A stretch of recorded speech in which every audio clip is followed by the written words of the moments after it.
10 of these on each side, and you can do those about 3 times a day. I'm a big fan of just integrating this into your day, and especially right now, if you're home for long periods of time, you can do this. You can put the coffee on and do a set of these exercises, or you could do them while you're cooking even. It's great if you can do some of these exercises interspersed into your day.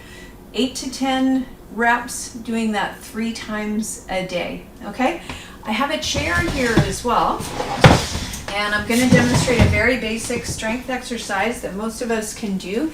And this is a great functional exercise because if you think about how many times a day you're getting up and down from a chair, getting on and off a toilet, there are times all day long that we need this motion of it, what we call a sit to stand. So I want you to start by just thinking about how you get into a chair. So if you feel not so steady on your feet, I would really encourage you to practice this with a chair with arms. If you feel pretty strong, then you can think about crossing your arms across your chest and just slowly sitting down.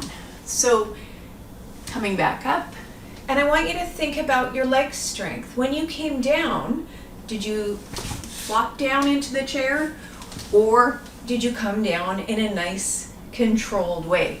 Okay, so that's really important. So we can do those nice and slow, coming up and down. And there's a few different options for where your hands are. You can have hands on legs, okay? You can have hands on hips, and most challenge, hands across your chest, okay? And so again, about 8 to 10 or 8 to 12 of those exercises, 8 to 10 or 8 to 12 reps, and you're going to want to do that 3 times a day. Now make sure you'll notice when I come into the chair that I'm on the edge of the chair. I haven't sat back into the chair, and I'm not leaning against the back of the chair. So the proper position is being to the front of the chair. So those are 2 very basic strength exercises. I also want to talk a little bit about those balance exercises. So one of the first things that we can start with is thinking about that center of gravity over our base. Okay, so my base right now, feet shoulder width apart, and my center of gravity is right above my base. So if you were to think of my body in, or your body in, boxes, this is one box at the bottom, the torso is a box, and the head is the box on top. Think about stacking those boxes on top of one another for that nice alignment, okay? So if we're to change up base, we can think about just what we call a 4-point stance. I'm just going to move back so you can see. So right now, this is a regular base of support. We can also have a narrow base of support. So having my heel on the inside of my toe.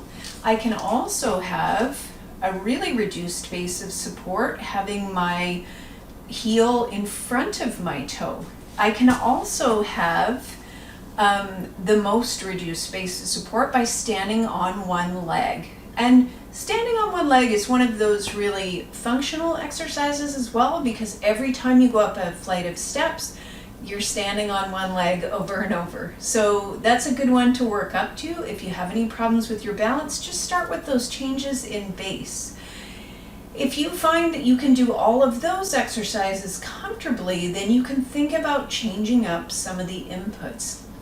So we can think about doing these same exercises on a towel. So what we would call a more compliant surface. So a towel just takes away a little bit of that. So a towel that's folded, it takes away a little bit of that somatosensory input. And the other thing that we can do is we can think about taking away some of our visual input. So working up with our eyes closed, we can do our reduced base, very small base or very narrow base, and then we can do our one leg, okay? And you'll notice I'm hanging on to the counter here. So you want to make sure every time you're practicing anything with a change of how you can get that sensory input, make sure you're hanging on to something. So that's it for today. That's my video about balance and all of the elements that go into balance. Let me know if you have any questions, and I will see you soon.